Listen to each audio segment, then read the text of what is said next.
Hello student, Haryana विद्यालय शिक्षा board ने क्वेश्चन पेपर को दो भागों में बांट दिया है। एक भाग में बड़े प्रश्न होंगे, दूसरे भाग में छोटे प्रश्न होंगे। तो पहले हम भाग नंबर 2 निपटा लेते हैं। इसमें 10 प्रश्न आपसे ऑब्जेक्टिव टाइप पूछे जाएंगे और 20 प्रश्न आपसे एमसीक्यू पूछे जाएंगे। तो चलो पहले हम भाग नंबर 2 के छोटे प्रश्न कर लेते हैं। तो चलो शुरू करते हैं। प्रश्न नंबर 1, वायु में ऑक्सीजन कितने प्रतिशत मात्रा में होती है? वायु में ऑक्सीजन 21%, नाइट्रोजन 78% और अन्य गैसें 1% होती हैं। घुटने की हड्डी को क्या कहते हैं? घुटने की हड्डी को पैटेला कहते हैं। आधुनिक ओलंपिक खेलें कब और कहाँ आरंभ हुई? आधुनिक ओलंपिक खेलें 1896 में यूनान की राजधानी एथेंस में शुरू हुई। साइना नेहवाल ने किस खेल में लंदन ओलंपिक में पदक जीता था? साइना नेहवाल ने बैडमिंटन में लंदन ओलंपिक में पदक जीता था। प्रश्न नंबर 5, हैजा फैलाने वाले कीटाणु का क्या नाम है? हैजा फैलाने वाले कीटाणु का नाम विब्रियो कोलेरी है। मनुष्य को सांस लेने में अधिक कठिनाई होना किस रोग की निशानी है? किस रोग का लक्षण है? अस्थमा रोग, दमा रोग जिसे कहते हैं। अस्थमा रोग की यह पहचान है, यह लक्षण है। अस्थमा रोग के अंदर हमें सांस लेने में कठिनाई होती है, घुटन महसूस होती है। किस भारतीय महिला खिलाड़ी ने मुक्केबाजी में टोक्यो ओलंपिक में कांस्य पदक जीता था? लवलीना ने मुक्केबाजी में टोक्यो ओलंपिक में कांस्य पदक जीता। बॉक्सिंग में मेडल जीतने वाली यह तीसरी महिला है। इससे पहले विजेंदर और एमसी मैरी कॉम ने बॉक्सिंग में मेडल जीते थे ओलंपिक के अंदर। भोजन पकाने की सर्वोत्तम विधि कौन सी है? सबसे अच्छी विधि कौन सी है? भोजन भाप द्वारा पकाया जाए तो उसके अंदर जितने भी पौष्टिक तत्व होते हैं वे नष्ट नहीं होते। तो भोजन पकाने की सबसे अच्छी विधि भाप द्वारा भोजन पकाया जाना माना जाता है। डिकैथलॉन, पेंटाथलॉन व हेप्टेथलॉन किस प्रकार के इवेंट्स हैं? ये एथलेटिक्स इवेंट होते हैं। इनको भी आप अच्छी तरह से याद कर लें। ये भी हर परीक्षा में 1 नंबर का आपसे वैसे पूछा जाएगा।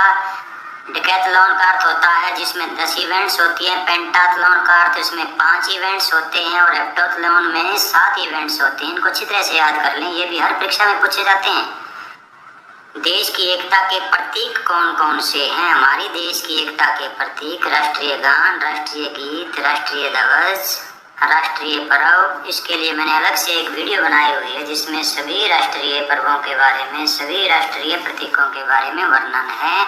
तो आप वो वीडियो भी देख सकते हैं। तो चलिए एमसीक्यू क्वेश्चन भी कर लेते हैं। ये वही पार्ट है जो कमजोर से कमजोर बच्चों को भी पास करवाएगा। एमसीक्यू क्वेश्चन ही कमजोर से कमजोर बच्चों को पास करवाएंगे। हम श्वसन क्रिया में कौन सी गैस छोड़ते हैं? इस प्रश्न को जरा ध्यान से कीजिए। मनुष्य सांस लेते समय ऑक्सीजन गैस को धारण करता है और कार्बन डाइऑक्साइड गैस को छोड़ता है। तो हम कार्बन डाइऑक्साइड गैस छोड़ते हैं। विटामिन सी की कमी से कौन सा रोग हो जाता है? विटामिन सी की कमी से स्कर्वी रोग हो जाता है जो दांतों और मसूड़ों से संबंधित है। तो मलेरिया, एनीमिया, पायरिया और डायरिया में से पायरिया दांतों से संबंधित रोग है। तो इसका आंसर आएगा पायरिया। विटामिन सी की कमी से पायरिया रोग हो जाता है। निम्नलिखित में से भोजन का कौन सा शारीरिक कार्य है? ऊर्जा प्रदान करना, शरीर की क्रियाओं को नियमित करना, ऊतकों का निर्माण व मरम्मत करना, उपयुक्त सभी। तो इसका आंसर आएगा उपयुक्त सभी। पर्यावरण दिवस प्रतिवर्ष कब मनाया जाता है? पर्यावरण दिवस प्रतिवर्ष 5 जून को मनाया जाता है। हमारे शरीर में खनिज लवण कितने प्रतिशत होते हैं? हमारे शरीर में खनिज लवण 4% होते हैं। कीटों द्वारा फैलने वाले रोग कौन से हैं? मलेरिया, खुजली, डेंगू, उपयुक्त सभी। तो इसका आंसर आएगा उपयुक्त सभी। निम्नलिखित में से कौन सा अस्थियों का प्रकार नहीं है? लंबी अस्थियां, चपटी अस्थियां, गोलाकार अस्थियां, छोटी अस्थियां। तो इसका आंसर आएगा गोलाकार अस्थियां। गोलाकार अस्थियां जो है नहीं होती हैं। हड्डियां 5 प्रकार की होती हैं जिसमें गोलाकार हड्डियां नहीं होती हैं। तो इसका आंसर है गोलाकार अस्थियां। शरीर की मस्ट ग्रंथि कौन सी होती है? पिट्यूटरी ग्रंथि शरीर की मस्ट ग्रंथि होती है। लार ग्रंथियां कितने प्रकार की होती हैं? लार ग्रंथियां 3 प्रकार की होती हैं। टोक्यो ओलंपिक खेलों 2020 में कौन सा देश पदक तालिका में प्रथम स्थान पर रहा? तो ये भी बहुत अच्छा प्रश्न है, आपके पेपर में जरूर आ सकता है। टोक्यो जापान में हुए 2020 ओलंपिक्स खेलों के अंदर अमेरिका 39 स्वर्ण पदक लेकर प्रथम स्थान पर और चीन 38 गोल्ड मेडल लेकर दूसरे स्थान पर और जापान, जहां पर ये खेल हो रहे थे, 27 गोल्ड मेडल लेकर तीसरे स्थान पर रहा। तो इसका आंसर आपसे पूछा गया है प्रथम स्थान पर कौन रहा, तो इसका अर्थ आएगा यूनाइटेड स्टेट यानी अमेरिका प्रथम स्थान पर रहा। ओलंपिक खेलों में 2 पदक जीतने वाली एकमात्र भारतीय महिला खिलाड़ी कौन है? तो इसका आंसर आएगा पीवी सिंधु।